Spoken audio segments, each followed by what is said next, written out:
Pape yaa ma tudd su ma tudd loolu du ma wax mais di sural ma ni jërëjëf dama la jege nga dem ak yàlla te Pape nii papa mooy sama sëriñ Cheikh Sidi Gueye bu fi nekkee Lamine ngi ñuy toog ak imam Pape si nekk Cheikh Sidi Gueye wàlliwu la bi mu ñëw suñu kër 9 ans la 9 ans mu dal kër tuuti sàmm gën tax ànd ak Cheikh Talib Jimbe Cheikh tuuti sàmm boole ko ak Cheikh Jilane Thiam ñu bokk sama papa ndey ak baay ànd ak Cheikh Sidaat borom turu bëy bu ñu ngi toog lii te sa bàyyi moo ko ñaanal sa yaay ba fekkee Mariama dara barka la mu nee na Mariama Dramé bu mu tudd dañ ko dégg mu ñëw na ma dimbali na ko te ba ma koy yóbbu Kébémer booba Kébémer jóge Dakar dem Kébémer kenn ko noonu ñu toog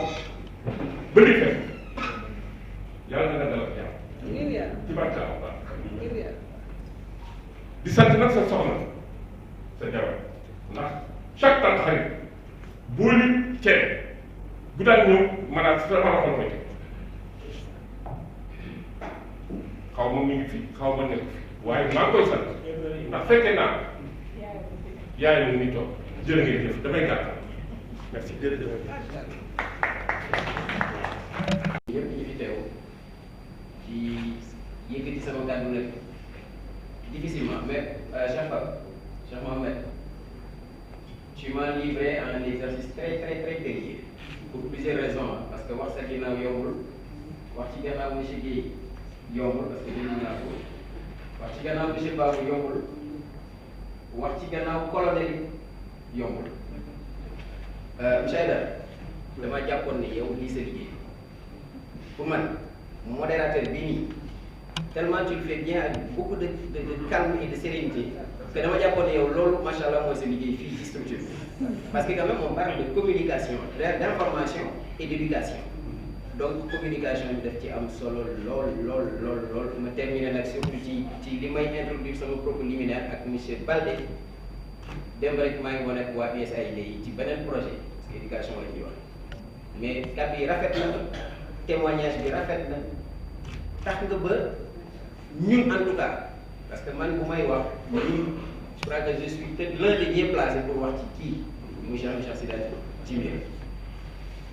xam naa bu baax ne ki mu fi fekk ku muy jox cër la ku muy jàppe kilifa la waxuma sax da koy jàppe collègue mais da koy jàppe kilifa donte xëy na mën na nekk lu moo ko li tax mu koy jàppe kilifa c'est parce que xam na lan mooy àdduna Cheikh Sidath Djimé li tax ma ne exercice bi dina périlleux c'est parce que dama dul mën a am objectivité bu may wax ci moom ñun ñii ñëpp ñu ngi fi jote jàll ñëpp ku ci nekk nee na dañ ko bett mais man bettuñu ma parce que man saa su ma yeewee dama waxal ci kii dinaa ci wax mais lenn rek mooy cat bi bu ma ci mën a objectif parce que yàlla dafa def ñu bokk benn deret bokk benn meññeent sama yaay topp ci papa góor gi nekkoon nag nit ku beneen dimension man ma doonoon koo xam ne daanaka bokkoon naa ci ñi ko gënoon a yàpp sama yaay moo naa ko jox sama yaay di dund ba tey ñi ngi gën moo fii mooy taw Sidath ñu nekk nag màggandoo bokk année de naissance ñoom ñii dañu daan tooñ ba ñuy gën a nekk daw naan ñu dul kilomètre kenn musuñoo dégg ñu xuloo wala ñu xeex lu xew ci kër gi bu gàmmu jotaan organisation bi ñun ñii lañ daan nekk tout le temps yëpp ñoo ko daan cher ci mu gemee ni ne rek il était témoin ñoom la ñu ngi fi xam nañu bu baax ne noonu la tëdd yàlla day def ne dañ daan def lépp ba pare sax jox ko nit ñi nekk ca gannaaw bu ñu xëyee fajar bu gàmmu gi jeexee ci fajar bi ñu nekkaat ci tànn bi di débat te man ñii Ndakaaru laa juddoo fi laa xaw a yaroo dama daan dem vacances kese mais moom lu ma xam ci àdduna ci seen ci loxoom la ko yàlla jaaree ci lu bëri yàlla def ñu retrouvé ko en France également bi ma ne ceebu France li ma njëkk a def mooy ne ko faw ma ñëw Strasbourg jógee Paris dem seeti dem fa passé fi week-end sama xarit universitaire jóge na fi daaw jéeg na ma damay dem Strasbourg est-ce que amoo fa koo fa xam ma ne ko Strasbourg moom doo fa sonn bul réserver hôtel bul def dara je l'ai appelé ne ko j'ai un ami qui vient pour son séjour d'études bu ñëwee 7 heures lay daal mënuma loo wax noonu pour vous donner un aperçu de la personne la dimension humaine de Cheikh Sidaty Djimbira est une dimension incommensurable man dama koy xool souvent démb dañuy waxtaan ci guddi ci firnde rek xam nga lu ñuy wax ba dugg ci ay débat mu ne ma man j'ai horreur nit kuy wax ci xët-xët damay bëgg fu ñu loolu wax nga am dëgg nga bañ a am dëgg àndal ak dal boobu mi ngi ci moom yar bi mi ngi ci moom oyof bi mi ngi ci moom monsieur le directeur j'avais prévu de parler en point premier mais damay terminer ak yow une fois n'est pas coutume dama lay ñaanal yàlla parce que li fi témoignage fi génn te ñun xaw nañoo xam nit tuuti moi je suis un universitaire certes mais dama yàlla dafa def na bu léegi na yàgg naa nekk instituteur Balde Kolda laa jàngee xaw ma est-ce que fa nga jógee ne j'étais des derniers promos de l'école normale bi am Kotti yàlla dimbale ma mu jàngale collège jàngale lycée ba dugg université am na as tuut lu ñu xam ci nit je sais que vous êtes quelqu'un de bien parce que boo déggee nit ne la këram dinaa yegg ndax jàppale ay doomu aadama moo lay bon nit bu baax nga te nag ci vous œuvriez dans un service social loolu yàlla rek moo la koy fay c'était le propos tout à l'heure waaw li ñuy wax ci biti fay yàlla moo gën ko nit jàng kii sa frère faut que tu t'inspires de son passage ici parce que collectivité ci nekk li wala bien moo lay wax moo lay wax koy toog directeur merci beaucoup merci infiniment pour votre œuvre merci pour votre grandeur merci également à tous ceux qui ont fait un témoignage allant dans le sens de nous dire qui il est réellement parce que mënoon nañu fi ñëw rek def nekk duñ ko xam mais dañ lay nawloo dañ lay ñaanal yàlla defal la jàmm defal la sutura yàlla ubbil la yeneen bunt yu gën a kawe sa njort di ñaanal aussi suma jumeau suma frère sama xarit sama cousin may jàmmam mais maa ko jox sagaru jàmm dem na ma yëre bi ñëw yàlla loolu la def sama xarit la mais wax dëgg yàlla mënu ma ci sori ñi fi nekk bokk ci service yëpp maa ngi leen di seedeel ni njortuma ne yaakaaruma ne ñu ngeen am loolu leen naqari ci moom bi ndax koy bi moo dama leen ñaan rek ngeen jàppale ko parce que nit la rek quoi waaye yéen ñëpp maa ngi leen ñaanal yàlla defal leen jàmm yàlla defal ñu sutura ndax bu ñu yàlla defalee jàmm ñun ñëpp ñu ngi ci j'ai bien aimé les propos d'aujourd'hui moo tax ma naan wax ci sa ginnaaw bi yomb parce que quand quelqu'un dit et on s'est dit entre les discours parce que ñu loolu suñu liggéey quand quelqu'un dit ñi fi nekk dañ leen di ñaanal jàmm ndax seen jàmm mooy suñu jàmm loolu moom ñu ngi gis ñun derrière les silences mooy doonte bokkuñu fi ñu wéeru ci politique loolu grandeur rek moo ko gën grandeur rek moo ko gën en tout cas yàlla na yàlla dégg la yàlla nangu ñaan bi yàlla taxaw ñu ñëpp lépp lu nga xam ne moo ñu fi tax a ñëw muy rafetal taaral bis bi yàlla ñu ko yàlla fay te ñun ñëpp ñu bokk ci gis suñu bopp voilà j'avais rien prévu mais xam nga ne su ma waree wax ci yow du ma ñàkk lu ma wax parce que tout est là à toi tu sais jërëjëf merci. li ngeen di nuyu di leen tattagal di ñaan yàlla suñu borom subhanahu wa taala lépp lu ñu fi dégg wala jéego yi ñu fi def wala xalaat yu ñu fi xalaat yal na ko yàlla def ay xasanaat yal na ko yàlla def leer yal na ko yàlla def yërmande jotaay bi jotaay yu yiw la wante dafa fekk ne Cheikh Mouhamadou Djimbira mii bu waxee tëj na lépp ndax mate na ko xam-xamam jox na ko ko wante tamit dafa fekk tamit ne bu ñu nekkee ci pénc mi war a wax ndax yàlla dafa wax naan xuulu li naa si xusnan nga ñuy waxante lu rafet wante fi mu war a njëkk tàmbalee mooy ca kala jege foofu la nga njëkk ba foofu ngay njëkk bay rek Cheikh na Cheikh Sidaati mii bu nekkee ci pénc mi di wax il faut que nu wax par force la ndax on l'a vu naître sunu yaay amuloon doom bu jigéen yéex naa am doom bu jigéen ñaari doom yu jigéen la am kenn ki dem na barzaq ñun ñii ñoo doon boot ñii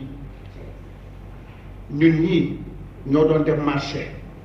moom mu ñëw juddu fekk nu ci waar boobu di dem marché di taxani l'histoire dañ koy wax ndax sunu ndey Dakar la jógee dem si Kébémer c'est pas évident mu dem di taxani sunu yaay mu jiitalu nuy bàyyi ngir mu dund ndax kër sëriñ à l'époque noonu la woon tarbiya la kon lan lañ ci mën a déggee mooy ci école tarbiya la jógee dafa tarbiya ndax foofu pincu Cheikh Mouhamadou ci mbira la mu donnee ci Cheikh na Cheikh Sadbou mooy tarbiyatul quluub defar xol bi baax na laata muy dem Europe Seydina Muhammad sallallahu alayhi wa sallam moo wax ne ala wa inna fil jasadi mudra fa iza salaxat salaxal jasadu kullu wa iza fasadat fasad jasadu kullu ala wa hiya al qalb mu ne ci jëmmu doomu aadama am na matière bu ci nekk matière boobu bu baaxee lépp baax bu yàqoo lépp yàqu ñu ne mooy lan mu ne xol bi rafet na kon yéen ñi nga xam ne yéen seen ay collaborateurs am na seen xel dal yàlla dafa def tout parce que c'est mon frère yàlla dafa def ne moom jàmm la buy dox ci kaw suuf jàmm la buy dox kii musul xuloog moom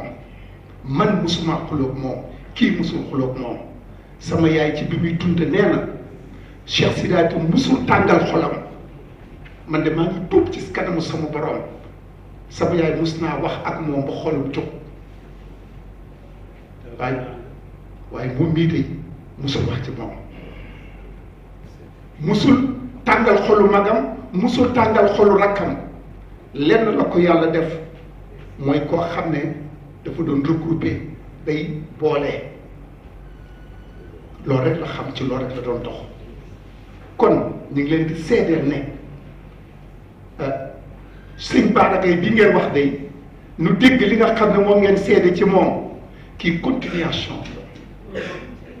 kon na xel dal lenn rek la ñuy def ci àqu mageel ñi ngi ñaan yàlla moom avec ses collaborateurs yàlla ngeen yekk yàlla ngeen yàq yàlla ngeen kole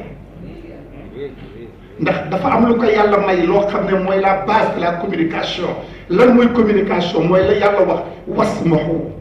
di leen déglu écoute boobu am na ko kon am na li nga xam ne mooy base communication kon yàlla na fi yàlla def jàmm yàlla na yàlla def seen service bi nekk service de référence surtout ci magistère am certes am na fa ko Cheikh Bara Gaye yóbbu wante moom yàlla na ko gën a koweel ngeen baal leen àq. waaw suñu kàddu jeex na nag ci loolu di leen waxal nag ne. rahmatullah taala wa barakatu comme li ñëpp wax rek wax bi bett na waaye tamit bettuma yàlla dogal na Bara Gaye mi sax man xam na ndax dañu amoon xarit ñu bokk muy Ibrahima Sall ñu daje gërëm màggal Daaru Musi ay yoon daan waxtaan wax ci Sidaati nag man yaakaar naa fii ñu toog sax amee ku war a wax ci Sidaati man mii la ndax maa ngi leen di xamal ni sunu mag ñun ñëpp di taalibu yam di magam topp ci sunu mag ji yàlla seede na ni fu mu nuyoo Sidaati la may laaj dama naan ana Sidaati pour wax leen kan mooy Sidaati Sidaati man ak moom ñi ngi gëj a gisee 1986 ba tey jii dañ gisante woon 1986 waaye ñi ngi déggante ci jàmm ndax man maa leen njëkk a génn Sénégal bi may génn Sénégal man fi laa leen bàyyi jóge fii dem Tunisie jóge Tunisie dem France waaye fii mu agsi moom ak Ali professeur seen rigueur moo leen fi andi li ñu wax ci seen waajur maa ko dundandoo ak moom ndax ñun dañ daan jàng ba wàcc dem ca kër ga di for ay nen fu ganaar nen ñu jël ko defal ko lekk man ak moom mii te li may wax mën na ko seede may dalal seen xel nag di leen xamal ni amoon ngeen directeur bu baax mooy Baara lu nit wax ci moom ci lu baax am nga loo bàyyi parce que man xam naa ko CNEPS bii aussi yàlla dogal na ministre de la santé ministre Modou Diagne Fada bokkoon naa ko ci ñi ko proposé woon Beydi bi fi nekkoon directeur waaw kon xam naa service bi wante daal maa ngi leen di xamal ni Sidaati mii li sunu mag yi wax ci moom jàng alxuraan bii mu wax sax moo ko décider boppam dañu nekkoon di ànd di jàng école di jàngi alxuraan waaye fii mu toll ci alxuraan rigueuram moo ko fa yóbbu à un certain âge moo décider boppam ni dafay dem parfaire alxuraanam parce que xam na ni doomu kilifa doomu nit ku baax la kon dinañ ko ñaanal waaye dinañ dalal seen xel man xam naa ni continuité rek mooy am dans le sens positif incha allah di wax ni man nag boo gisee sama teewaay sax du sama personne ñun dañoo am benn groupe boo xam ni ñun des promotionnaires lañu ñu tuddee ko des promo CS Makodou Sarr fu ci nit nekk ci àdduna te ñu bokkoon promotion boobu ñu ngi déggante di waxante doonte ne ba ñu gëjee gisee am na ci ñoo xam ni comme ni ma leen ko waxee 86 parce que ñun 88 après année blanche bi presque ñi ci ëpp boobu lañu am bac ñenn ñi dem nañu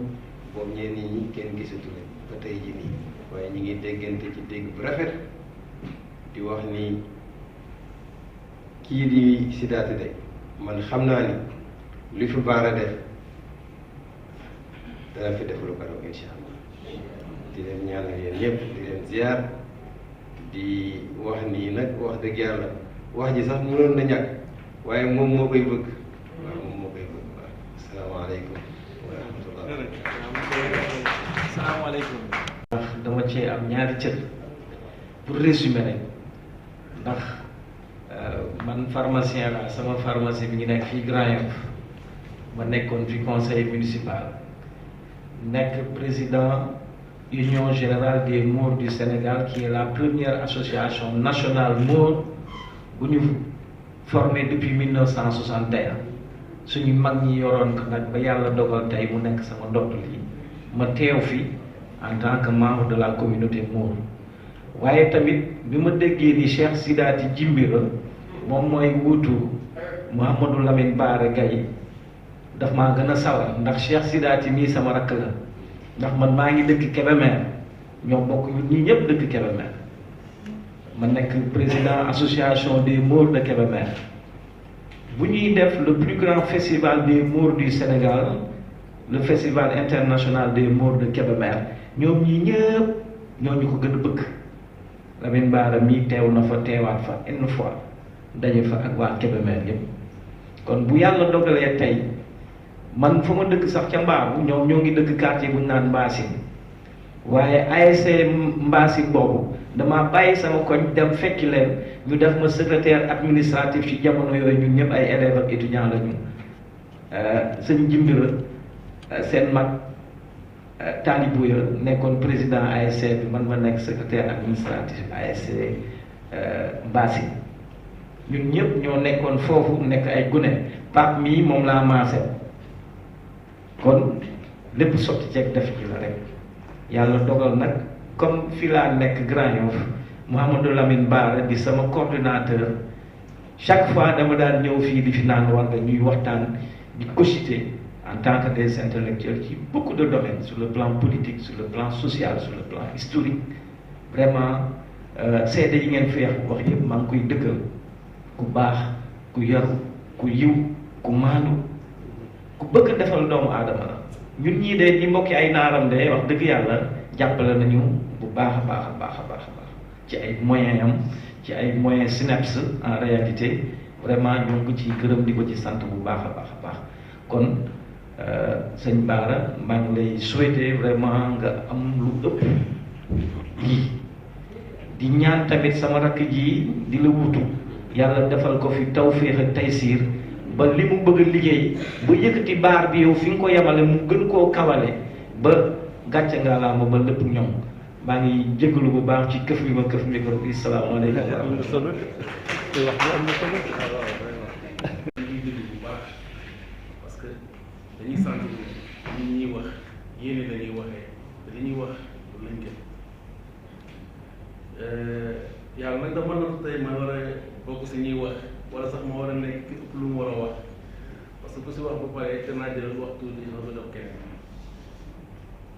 te wax lu jafe la xëy na position bi ma nekk boo ma obligé ma nekk may waxee yi mais ñi ma xam dëgg-dëgg xam nañ ne néew na sax lu may nekk si mbooloo di jël kàddu daa demee ni yàlla su la natoo dañ koy nam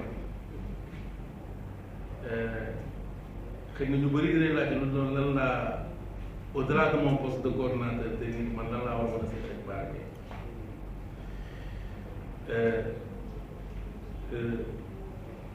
je suis arrivé au SNEIPS à la période de sa nomination en 2021 Bara Gaye li ñu boole jàng la au même titre que monsieur docteur Sow comme il l'a dit tout à l'heure nous étions tous des enseignants.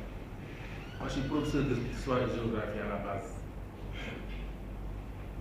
Compte tenu de mon handicap, à un certain moment de ma carrière, j'ai pensé à une reconversion. Et c'est dans ce cadre que je me suis mis à me former davantage. Je fais d'abord un premier diplôme en sciences d'éducation. Ensuite, je suis allé au César, où j'ai retrouvé M. Bara Gaye, beaucoup classe au Sénégal. Loolu moo ñu boole. bi ma ñëwee fii sant ay dara ñu bëri dañu yaakaar ne ay mbokk lañ parce que ñu bëri jàpp nañ ne ay dara moom naar la effectivement à la base sant naa mais man fii SNEIPS laa xamee ne Bara naar la bi ñu ñëwee SNEIPS mu nekk di yëngu ci phénomène ci laa xam ne moom naar la maanaam lu ñu boole du loolu lu ñu boole du dara lu may bokk di jàng pendant 1 an bu gis ma yàlla def cofeel si moom si man bu bëggal ma bokk ma sentir su ñu defaan pause César bu ñu defaan parce que cours du soir la daan def 17 heures la ñuy ñëw bu ñu jullee bu ñu jàngee ba 19 heures ñu def pause pour julli timis suñu paree dem ñibbi 21 heures bu ñuy génn moom mooy jël sama saak bu ñuy julli moom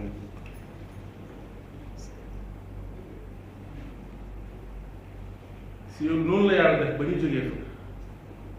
moom mu dem ministère bu nekkoon urbanisme man ma nekk détachement ministère de la promotion des investissements nekk ba 2019 ma jógee fa dem développement communautaire ba 2021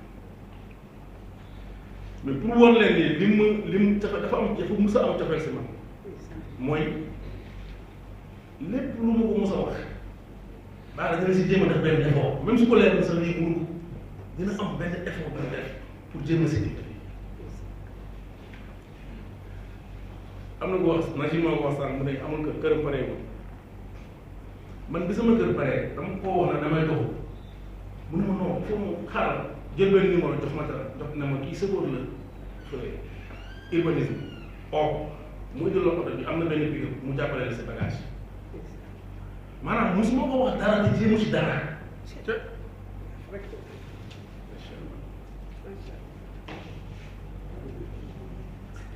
bi ma bëggee changer ministère parce que fi ma nekkoon dafa am lu tax ma jógee ko parce que dama ko waroon dem ñu war ma jox poste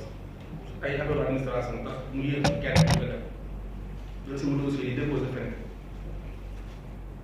moom mii baa demee jël na sama dossier yóbbu ko jox ko Mahmoud Saleh boobu moo nekk directeur cabinet Macky Sall envoyé message dama gis nga moom nekk dama parce que faut dina si jàpp moom mii tax na le premier ministre Mahammed Boun Abdallah Dionne recevoir moom mu boole ma si ñi recevoir tax man groupe boobu sax daanaka mënoon naa si bañ a bokk mais mu boole ma si Boun Abdallah Dionne yëkkati 2 millions jox ko ne ko joxal sa gars yi ñu paas mu comme ni ñu toogee nii fële amatoo sës man te ginnaaw laa sës parce que bëggu moon sax ñu ngi si yàlla noonu bindi xëy na tey nag dama war a fës mais ci cat balaa ko mu jël enveloppe bu 2 millions ne donné saa Aïdara ñu koy paasante di ko paasante ba mu fekk ma fi ma toog mu jox ma mu ne ma kii district ça mu jox ma liste daa ma joxal kii 50 000 joxal kii 20 000 joxal kii 25 000 joxal kii 30 000 ba mu jeex yaay gor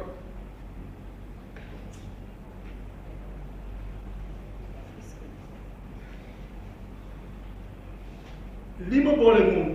lii yéeg bu mu am si man respect bu mu ma jox fonk bi mu ma fonk te xamul si man dara nag boobu jamono yooyu xamul moom dara parce que li lañ def xëy na ginnaaw gi la ma xam après loolu dafa ma dëkk Kaolack xam samay bopp et cetera mais ba muy def loolu yëpp dafa doon def ngir yàlla parce que boobu xamuma quand il a découvert mes parents après dafa dinaa doon ne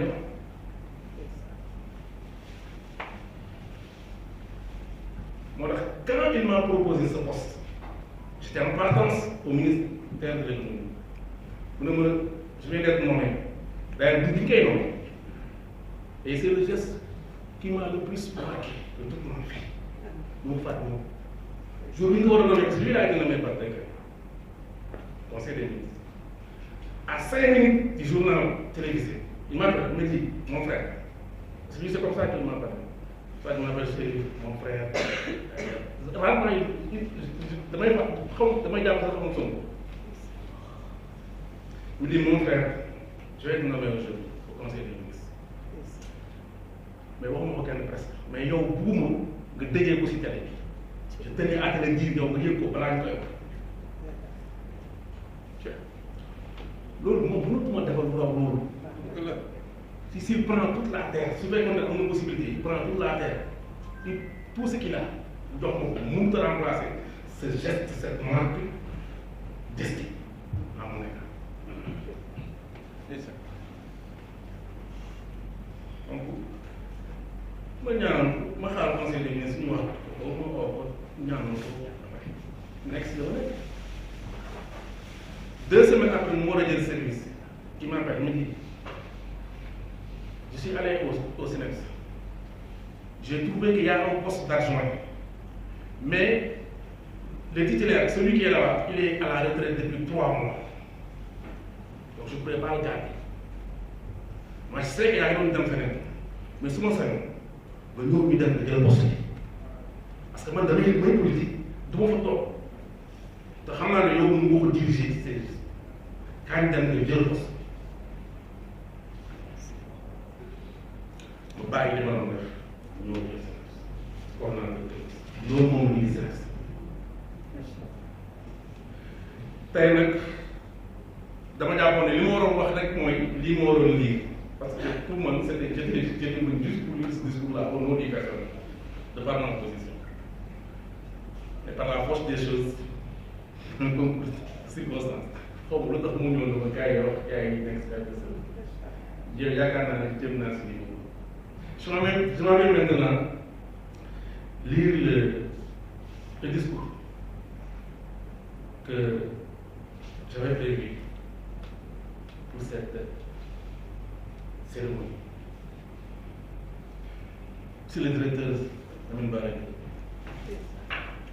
chers amis, chers frères, monsieur le directeur, monsieur mesdames, messieurs, chers collègues, mesdames, messieurs, distingués invités, le 8 juin 2021,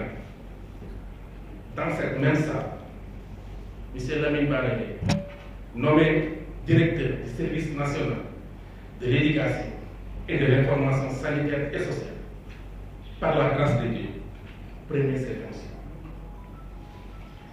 Il est resté à la tête de ce service de cette date à ce jour. Très peu de responsables de ce service stratégique, dont les visages ornent les murs de cette salle, que j'ai l'habitude de qualifier de mythique, peuvent revendiquer cette longévité. Cette longévité, vous la devez certainement, monsieur le directeur, à votre gestion rigoureuse et efficace du service, mais aussi et surtout à votre engagement, à votre loyauté à l'endroit des différentes autorités qui se sont succédées à la tête du ministère et qui vous ont régulièrement renouvelé leur confiance. Avant de parler de votre bilan, je voudrais tout d'abord rappeler les conditions relativement difficiles dans lesquelles vous avez pris les rênes de ce service. C'était exactement au moment où le variant de la COVID-19, dénommé Omicron, faisait des ravages dans la population. Et qu'il fallait très rapidement déployer des stratégies de communication efficaces en vue de booster le taux de vaccination chez les populations, notamment les plus vulnérables. S'agissant de votre bilan, à mon avis, il est très satisfaisant, et sur tous les points. En effet, vos premières mesures et actions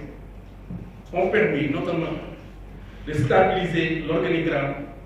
du SNES avec la prise de la note portant organisation et fonctionnement du service suite à une mission d'audit organisationnelle effectuée par une équipe du bureau organisation et méthode. Avec vous, monsieur le directeur, la gestion administrative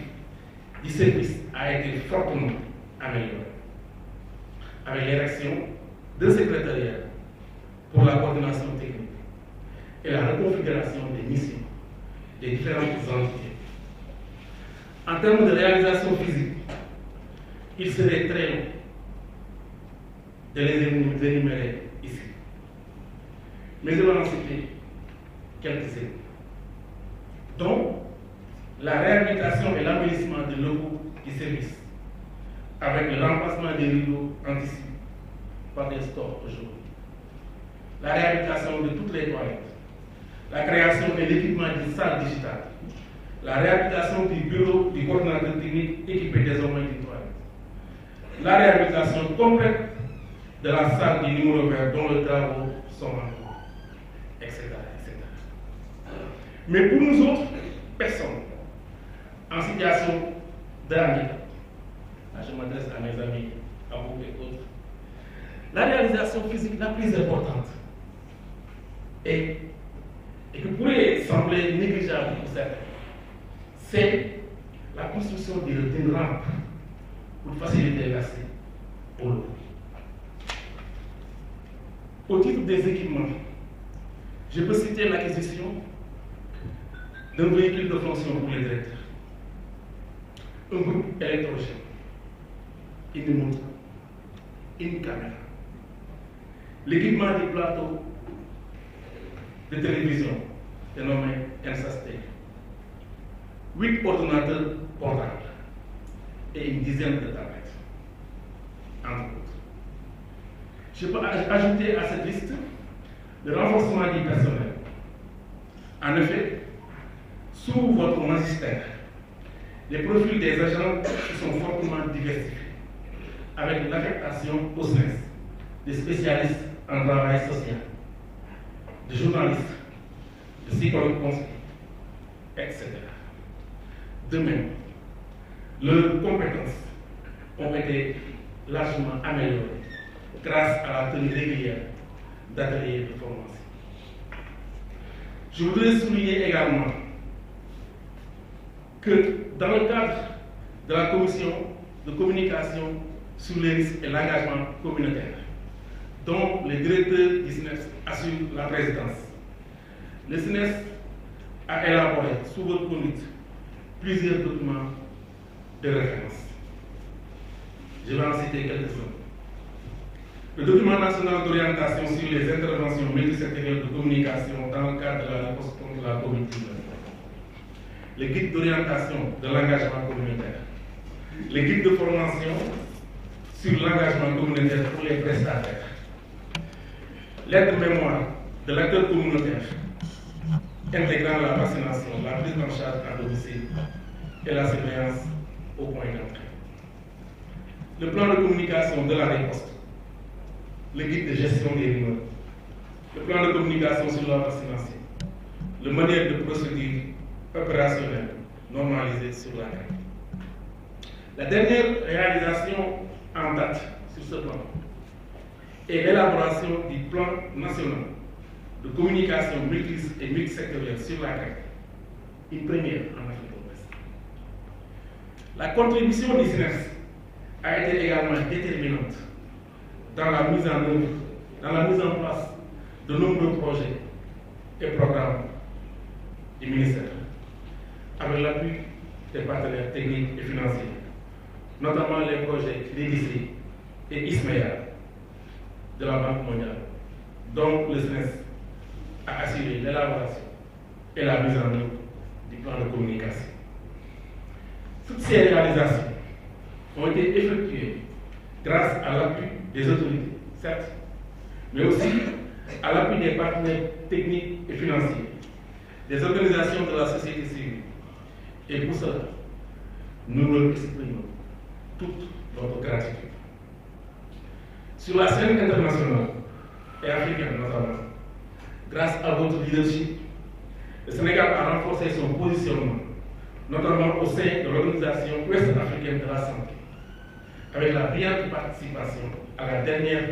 rencontre de la commission grecque de la organisation, sanctionnée par son élection au poste de secrétaire général. Sous votre magistère, notre pays a reçu plusieurs grandes rencontres internationales, dont l'atelier de formation sur la communication sur les risques et l'engagement communautaire, financé par l'Organisation ouest-africaine de la santé, tenu les 21 et 22 juin 2021 à Dakar. En 2022, la Commission de l'Union africaine, à travers CDC Afrique, a porté son choix sur le Sénégal pour abriter l'atelier de formation sur la communication sur les risques et l'engagement communautaire sur la COVID-19 et le VIH. Monsieur le directeur, en considérant toutes ces réalisations, tout le personnel du SNES vous remercie et vous félicite par ma voix et estime que vous pouvez être fiers pour tout ce que vous avez fait pour ce service au bénéfice de nos chers compatriotes. Pour ma part, je voudrais vous remercier et vous exprimer ma gratitude infinie de m'avoir fait l'insigne honneur de servir mon pays à vos côtés durant ces 3 longues années. Je vous renouvelle toute ma loyauté et mon engagement. Avec tout le personnel, je voudrais prier pour que Allah subhanahu wa ta'ala vous accorde la santé et vous préserve et vous réserve le meilleur pour la suite. Monsieur le directeur Djimila, je voudrais aussi, au nom de tout le personnel du SNES, vous renouveler nos félicitations et vœux de succès dans vos nouvelles fonctions. Au regard de votre parcours, nous nous tenons au point que votre arrivée à la tête de ce service ne saurait être que bénéfique pour nous et pour le Sénégal. Nous vous souhaitons la bienvenue et vous prions pour que le Tout-Puissant vous donne la force de conduire ce service à des succès éclatants au grand bonheur